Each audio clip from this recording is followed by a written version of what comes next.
নির্বাচন বাধাগ্রস্ত করার জন্য একটি গোষ্ঠী ষড়যন্ত্র করছে বলে মন্তব্য করেছেন বিএনপির চেয়ারম্যান তারেক রহমান।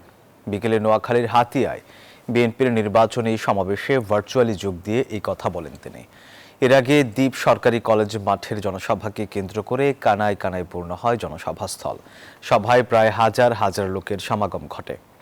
সারা দেশে বিএনপির নির্বাচনী প্রচারণায় অংশ নিচ্ছেন তারেক রহমান। এরই অংশ হিসেবে হাতিয়াতে তিনি জনসভায় ভার্চুয়ালি অংশ নেন। আমাদের সাথে ভার্চুয়ালি যুক্ত হবেন। রাস্তাঘাট মিলিয়ে আমাদের দেশের মানুষের ভোটের অধিকার কেড়ে নেওয়া হয়েছিল, কথা বলার স্বাধীনতা কেড়ে নেওয়া হয়েছে।